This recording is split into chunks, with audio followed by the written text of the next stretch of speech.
Hello, I'm talking today about the yew tree, and you can see I'm standing next to a very beautiful old yew tree. It's just one of many in the woodlands I walk through, and I just wanted to come out today because it's such a beautiful sunny day and I'm standing by the sea, and I love the yew tree. They're very old and they're very wise beings, and they grow very large.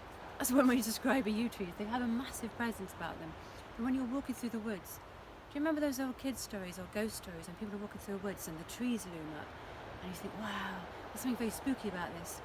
Well, I think that's why the yews sometimes have a spooky feel, but maybe it's also because they're planted a lot in graveyards. These trees grow really old, sometimes thousands and thousands of years old. And we have amazing trees like this which are based around Britain, some in Wales, which are so big that they've hollowed out on the inside and there are doors in them, or there are seats in them you can sit down. And they have an association with eternal life because they grow so old, and because they often put their branches into the ground, and these become new trees.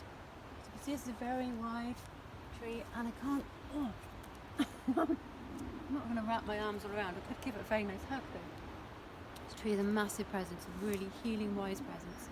And some of our most famous yews, the crowhurst and the much marked yew and the pulpit yew and the bleeding yew. If you've ever been to Nevern in Pembrokeshire, which is in, you go to St Brunac's Church, there's a tree called the bleeding yew. It's amazing, about 700 years old, and the yew's sap bleeds red, and this tree constantly bleeds. It's said to be associated with Jesus. It's bleeding in sympathy for the wounds that Jesus suffered. It's an incredible tree if ever you get to visit. It has an amazing wise presence. So these trees were originally planted at pagan burial sites because they had this sort of eternal long life and longevity and transformation. And they were said to be watching over the dead, the people who had passed away, and guiding their transition from this physical realm into the next spiritual realm, and being protectors. And we very much see them as being guardians. You know, you go to a graveyard and you see a lot of cypress and holly and yew, and these are all very protective, strong presence trees, very sacred trees. So Christian churches came along and they sort of adopted these sites, and so where you go to a Christian graveyard now and you will see these trees still. Very sacred, very wise beings. And they work with us through transformation, not just for our passing from this realm into the other realms, but in terms of who we are right now. They have an ability to bring up what you don't want to face. It could be some kind of dark thing you push down that you don't want to think about yourself, and they'll do that in quite a powerful way and bring it to the surface so you can transform it and get rid of it and move on in a more loving way.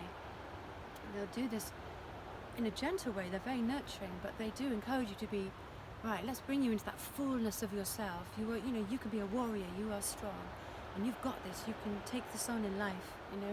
That's why I tend to sit with the yew tree quite a lot. I feel like I'm having a big hug, but I'm being told that it's okay. You're strong enough to go and do this.